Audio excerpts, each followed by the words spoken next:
देखिए अगला क्वेश्चन क्या कह रहा है। अगला क्वेश्चन कह रहा है मेरे पास कि मेरे पास एक 8000 किलो का इंजन है। क्या है? 8000 किलो का इंजन जो कि 5 वैगन को खींचता है। कितनी वैगन को खींचता है? 5 वैगन को खींचता है। 8000 किलो का इंजन है। हम जानते हैं ट्रेन के अंदर सबसे आगे इंजन होता है, तो पीछे बोगीज लगी होती है, वैगन लगी होती है, ठीक है, जिसको अपन कोचेस भी बोलते हैं। ठीक है, एक कोच, दूसरा S1 S2 S3, आपने ट्रेन में देखा होगा ऐसा होता है। ठीक है, तो सबसे आगे इंजन, फिर एक बोगी, दूसरी, तीसरी, चौथी और पांचवी, 5 वैगन को वो खींच रहा है। समझ में आई बात? क्वेश्चन आपको दिख रहा है। क्वेश्चन के अंदर अब उसके बाद क्या बोल रहा है कि इंजन का अब जो मास है वह 8000 kg, ठीक है। उसके बाद ये क्या पूछ रहा है? ईच ऑफ 2000 kg, मतलब हर वैगन का मास जो है वो कितना है? 2000 किलो है। कितना है? 2000 किलो। चलिए, हर वैगन का मास कितना है? 2000 किलो है। ये कहाँ मूव करते हैं? हॉरिजॉन्टल ट्रैक पर मूव करते हैं। पूछ रहा है कि इफ इंजन एक्सर्ट्स 40,000 न्यूटन, कितना? 40,000 Newton, and the track offers a friction of 5000 Newton.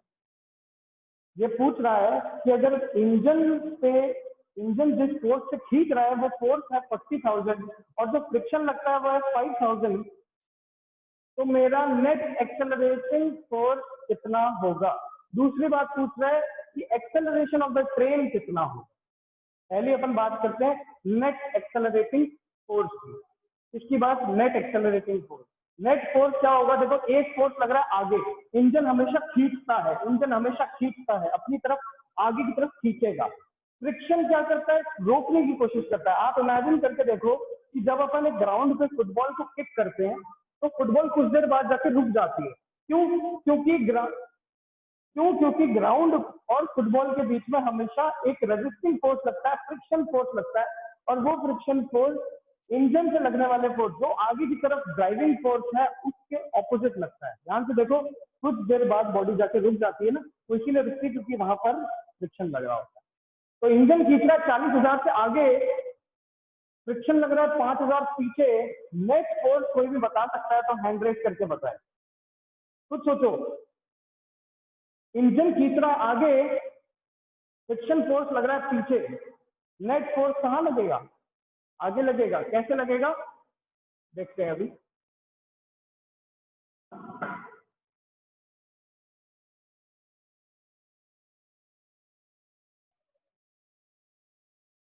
समझने की कोशिश करो कुछ ऐसे। ये मेरे पास बोगी है, ऐसे 1 2 ये 3 ये 4 और इससे पीछे एक बना देते हैं, ये 5। फिर इसके आगे लगा हुआ है ये इंजन। अब ये इंजन इस ट्रेन को आगे खींचता है, इंजन इस ट्रेन को आगे खींचता है, पुल करने की कोशिश करता है।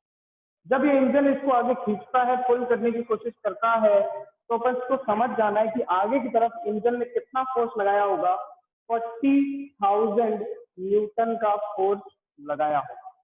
फिर क्वेश्चन ये कहता है कि फ्रिक्शनल फोर्स जो लग रहा है बॉडी पे वो कितना लग रहा है? पीछे की तरफ लग रहा है, और फ्रिक्शन फोर्स लगता है कितना? 5000 न्यूटन लगता है। हमने शुरुआत में बैलेंस्ड एंड अनबैलेंस्ड फोर्सेस की बात की थी। अनबैलेंस फोर्सेस क्या होते थे कि एक तरफ ज्यादा फोर्स लग जाए और दूसरी तरफ कम फोर्स लग जाए। देखो, एक तरफ ज्यादा है, एक तरफ कम है, तो बॉडी उस तरफ मूव कर जाएगी जहां पर ज्यादा फोर्स लग रहा है। ज्यादा फोर्स कहां लग रहा है?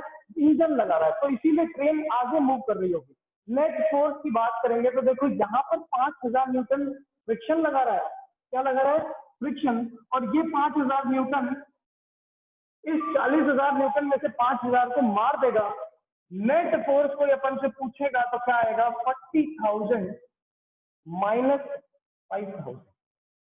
Answer will be 35,000 Newton. बच्चों, समझने वाली बात क्या है यहाँ पर? समझने वाली बात ये है कि इंजन खींच रहा था आगे। देखो, हमने शुरुआत में एक गेम खेला था, रस्सी थी और रस्सी को दोनों तरफ से खींचने की कोशिश की थी। 2 टीम्स होती थी, टग ऑफ वॉर बोलते हैं। टग ऑफ वॉर में होता क्या था? एक तरफ एक टीम, दूसरी तरफ दूसरी टीम, और एक खींच रहा है। ये क्या कर रहा है? खींचने की कोशिश कर रहा है। तो देखिए, एक तरफ वाली टीम इस तरफ खींचेगी, दूसरी तरफ वाली टीम इस तरफ खींचेगी। जिस तरफ टीम में ताकत ज्यादा होगी, ये रस्सी उस तरफ चलने लग जाएगी। ठीक है, तो यहाँ पर भी यही हो रहा है। इंजन 40,000 से खींच रहा है, फ्रिक्शन इसको 5000 से रोकने की कोशिश कर रहा है। नेट क्या होगा 40,000 माइनस 5,000। माइनस साइन क्यों लगाया 5,000 के सामने, क्योंकि ये उल्टी डायरेक्शन में लगता है। आंसर आ गया 35,000 न्यूटन। क्या आया 35,000 न्यूटन, 35,000 न्यूटन। यहां तक अगर कोई भी डाउट है तो रेज हैंड करके बताइए। If there is any doubt up to this point then please raise your hand. चलिए, आई होप कोई भी डाउट नहीं है। अपन अब चलते हैं इसी के नेक्स्ट पार्ट पे। नाउ इसी का नेक्स्ट पार्ट आपको स्क्रीन पे दिख रहा है। इसके अंदर अपन से क्या पूछा है, एक्सेलरेशन ऑफ द ट्रेन पूछ लिया गया है। क्या पूछ लिया गया है, एक्सेलरेशन ऑफ द ट्रेन। अब ट्रेन का एक्सेलरेशन अपन कैसे निकालेंगे, ट्रेन का एक्सेलरेशन निकालने के लिए हमें तो चाहिए होगा मास, क्योंकि फोर्स का फॉर्मूला क्या होता है, force is equal to mass into acceleration. Mass हमें पता होना चाहिए, फोर्स हमने निकाल लिया है 35,000, मास हमें पता होना चाहिए, और अपन क्या निकाल लेंगे, एक्सेलरेशन फाइंड आउट कर लेंगे। एक्सेलरेशन फाइंड आउट कर लेंगे। तो चलिए अपन वापस देखते हैं बोर्ड की तरफ, और बोर्ड पे क्या लिखा हुआ है उसी को देखने की कोशिश करें। अभी अभी अपन ने निकाला कि जो फोर्स था वो कितना था, 35,000 न्यूटन। फिर इसके बाद अपन को बताया that force is equal to mass into acceleration. Force कितना, 35,000 बराबर मास। अब मास कैसे निकाला जाएगा, देखिए क्वेश्चन के अंदर आपको इंजन का भी मास प्रोवाइडेड है, और क्वेश्चन के अंदर आपको वैगन का भी मास प्रोवाइडेड है।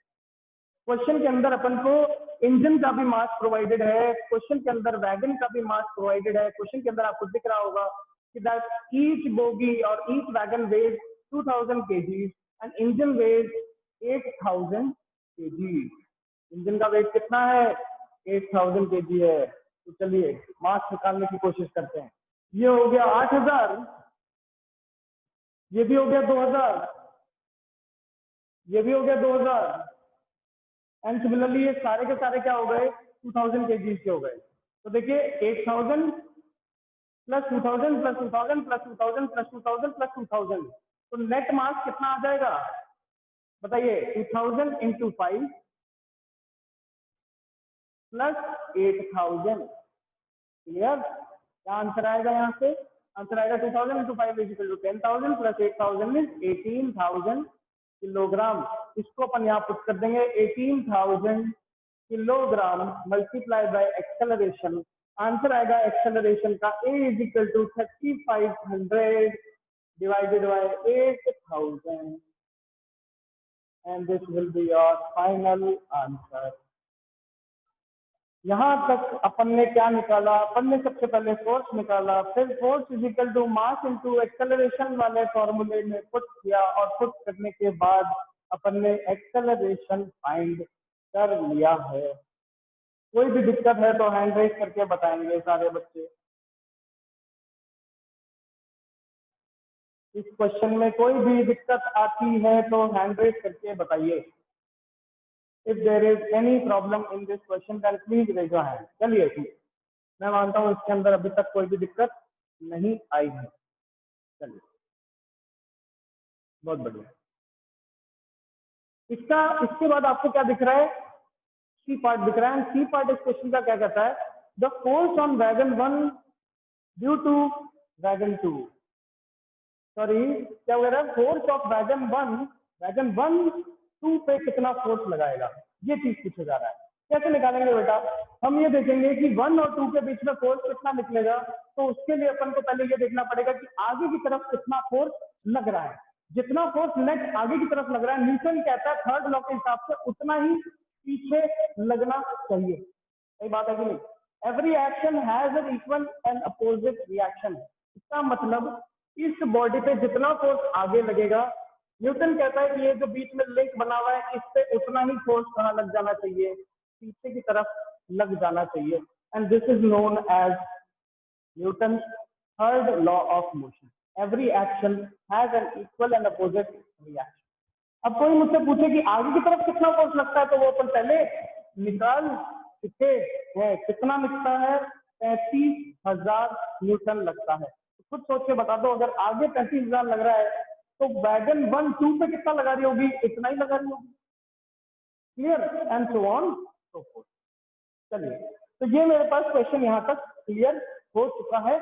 Now will move on to the next question.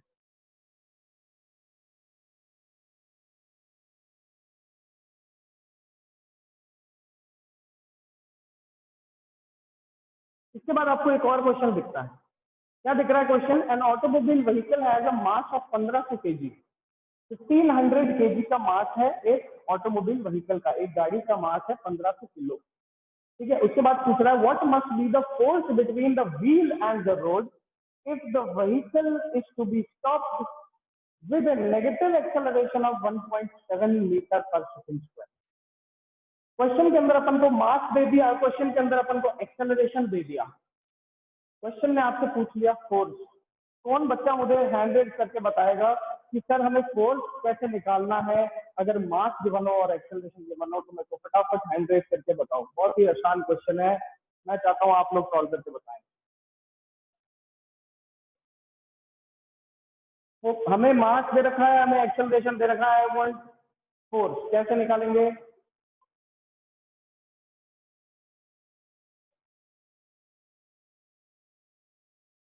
हमें दे रखा है मास, हमें दे रखा है एक्सेलरेशन। चलिए, सिंपल सा तो क्वेश्चन था। If there is any doubt then raise your hand.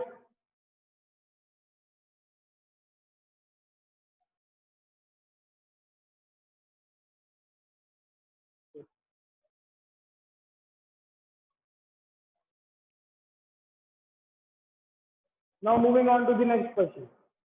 क्या बोल रहे हैं अगला question? What is the momentum of an object if mass is m and moving with velocity v?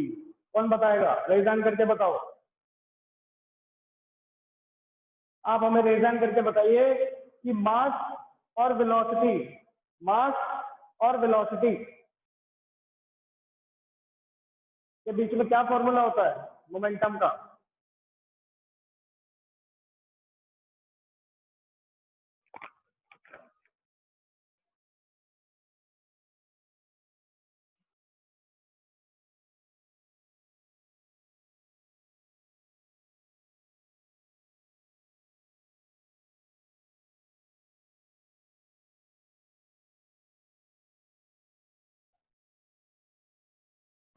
Is equal to mass into velocity. Momentum is equal to mass into velocity. Moving on to the next question.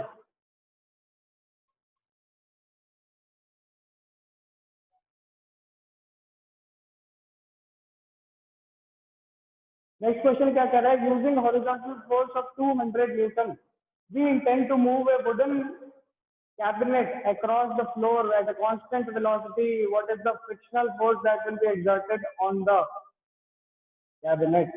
बेटा सोच के बताना, एक constant force से हम body को चलाना चाहते हैं, ठीक है, 200 न्यूटन का हमने कांस्टेंट फोर्स लगाया आगे, ठीक है, जिसकी वजह से क्वेश्चन कह रहा है कि एक कांस्टेंट वेलोसिटी अटेन होती है। चलिए देखिए यहाँ पर बोर्ड पे देखते हैं अपन इसका सॉल्यूशन। क्वेश्चन क्या कहता है कि एक कैबिनेट था मेरे पास और इस कैबिनेट पे आगे की तरफ अपन ने कितना न्यूटन फोर्स लगाया? 200 न्यूटन फोर्स लगाया। कांस्टेंट वेलोसिटी का मतलब समझते हैं पहले बच्चे, इंपॉर्टेंट है, मैं इससे बेस्ड सवाल भी पूछूंगा तो ध्यान से देखना इसका कॉन्सेप्ट। कांस्टेंट वेलोसिटी का कॉन्सेप्ट देखो। कांस्टेंट वेलोसिटी का मतलब है velocity not changing, velocity does not change. अगर वेलोसिटी चेंज नहीं कर रही है, दैट मीन जो वेलोसिटी पहले थी वही वेलोसिटी बाद में है, इसका मतलब change in velocity per unit time, acceleration की वैल्यू कितनी है? 0। और अगर एक्सेलरेशन की वैल्यू 0 है तो जितना फोर्स इस पर आगे लग रहा होगा उतना ही फोर्स इस पर कहाँ लग रहा होगा? पीछे। क्यों? क्योंकि जब एक्सेलरेशन की वैल्यू 0 है तो फोर्स बराबर क्या होता है? मास इंटू एक्सेलरेशन होता है। एक्सेलरेशन को जब अपन यहाँ पुट करेंगे फोर्स की वैल्यू क्या आ जाएगी? 0। इसका मतलब आगे की तरफ अगर 200 न्यूटन फोर्स लगा तो फ्रिक्शन फोर्स पीछे की तरफ भी कितना फोर्स लगा रहा होगा? 200 न्यूटन ही लगा रहा होगा, और मेरे पास फाइनल आंसर कितना आ जाएगा? 0 आ जाएगा। दोबारा सुनो, जब अपन ने आगे की तरफ 200 न्यूटन का फोर्स लगाया इसको खींचने के लिए, जब अपन ने खींचने के लिए इसको आगे की तरफ 200 न्यूटन का फोर्स लगाया, क्वेश्चन कहता है कि वेलोसिटी क्या थी? Constant. Velocity constant. Velocity constant का मतलब है वेलोसिटी चेंज नहीं होती। वेलोसिटी चेंज नहीं हो रही है, दैट मींस एक्सेलरेशन कितना होना चाहिए? 0 होना चाहिए। एक्सेलरेशन अगर 0 है तो नेट फोर्स भी क्या होना चाहिए 0। इसका मतलब जितना फोर्स आगे लग रहा होगा फ्रिक्शन भी उतना ही फोर्स पीछे लगा रहा होगा। इसीलिए फ्रिक्शन फोर्स की वैल्यू भी कितनी आ गई 200 न्यूटन आ गई, but in the opposite direction, but in the opposite direction. If this question is clear to everybody, if this question is clear to everybody, then raise your hand. फटाफट। If this question is clear to everybody, then raise your hand.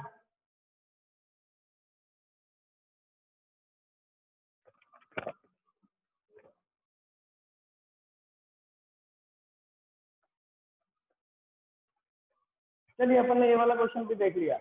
अपन ने क्या देखा, एक force आगे लग रहा था, question के हिसाब से नेट फोर्स कितना होना चाहिए 0 होना चाहिए, तो उतना ही फोर्स कहाँ लग रहा होगा पीछे लग रहा होगा।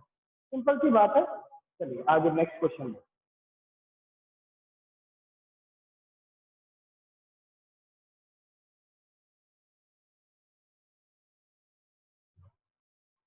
11th नंबर क्वेश्चन आपके स्क्रीन पे आपको दिख रहा है।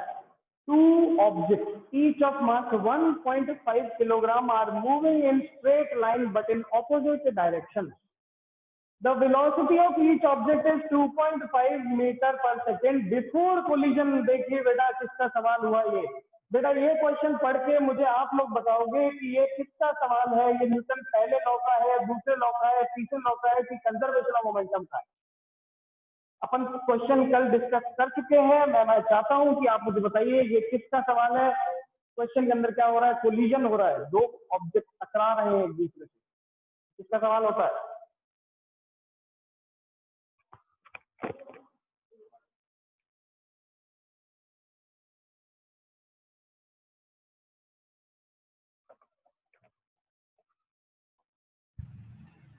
Hello. Yes, Anjali. Good morning. Yes. Sir, this question is of conservation of momentum. Okay, very good. This question is of conservation of momentum. Why? Because conservation of momentum के अंदर हमेशा अपन ने बात की थी कोलिजन का अगर क्वेश्चन होगा तो conservation of momentum लगाया जाएगा। अब क्वेश्चन पढ़ते हैं और उसको सॉल्व करते हैं। क्वेश्चन क्या कहता है, क्वेश्चन कह रहा है कि मेरे पास दो ऑब्जेक्ट हैं, दोनों का मास 1.5 kg है, ठीक है, दोनों सेम वेलोसिटी से चलते थे बट अपोजिट डायरेक्शन में चलते। तो इसके बाद क्या हुआ, the velocity of each object is 2.5 metre per second before collision. Collision होने के बाद, टकराने के बाद, what will be the velocity of the combined object. मतलब ये दोनों टकराने के बाद एक साथ आगे चलने लग गए। डायग्राम से इसको देखने की कोशिश करेंगे और समझने की कोशिश करेंगे कि हो क्या है। पहले ये एक ऑब्जेक्ट था, ये दूसरा ऑब्जेक्ट था, ये भी इधर चलता था, ये भी इधर चलता था। समझ में आ रही बात। कोलिजन के बाद ये एक दूसरे से टकरा गए, ऐसे जुड़ गए। जुड़ने के बाद ये दोनों एक साथ आगे चलने लगे, एक साथ आगे चलने लगे। मुझसे पूछा जा रहा है कि कितनी वेलोसिटी आएगी इनकी अगर ये दोनों ऑब्जेक्ट एक साथ आगे चलने लगे। तो कोई बच्चा मुझे बता सकता है तो रेज हैंड करके बताएंगे।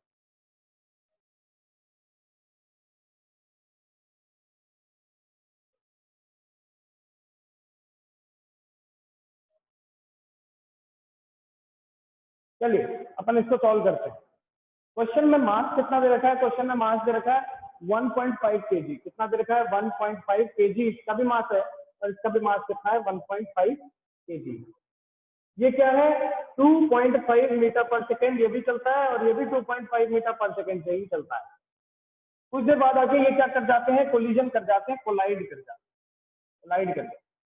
आफ्टर कोलिजन ये दोनों एक साथ मूव करने लगते हैं। क्वेश्चन के अनुसार अपन को निकालना है कि ये वेलोसिटी कितनी होगी।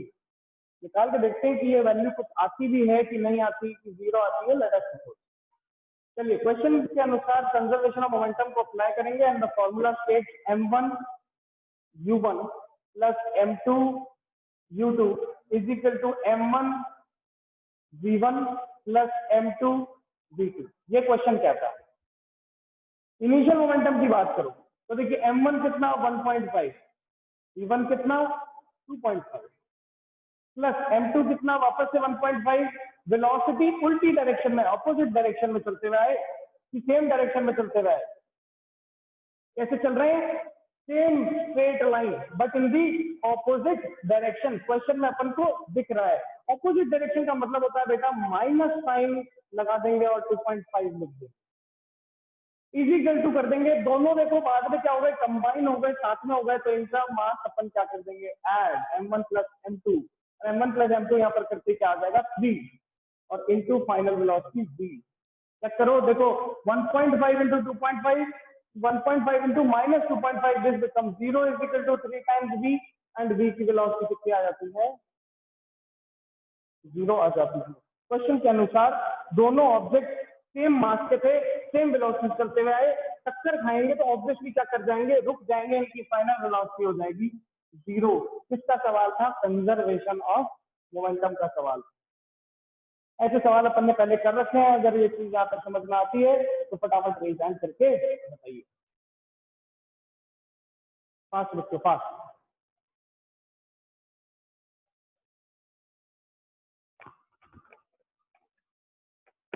अगला क्वेश्चन करते हैं बच्चों, लास्ट क्वेश्चन करते हैं, देखते हैं। Now let us do the next question.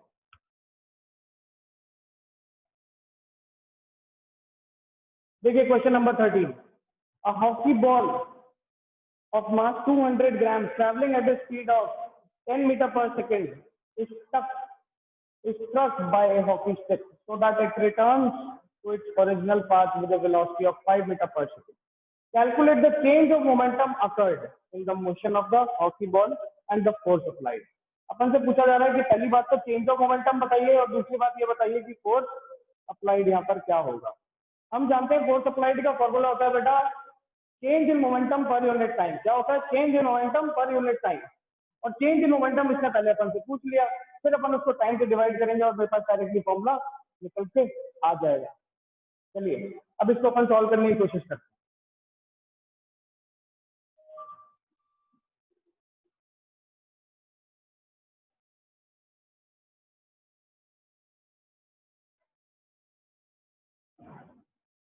क्या कह रहा है क्वेश्चन, क्वेश्चन कह रहा है ऐसे, हॉकी बॉल ऑफ 200 ग्राम, 200 ग्राम की हॉकी बॉल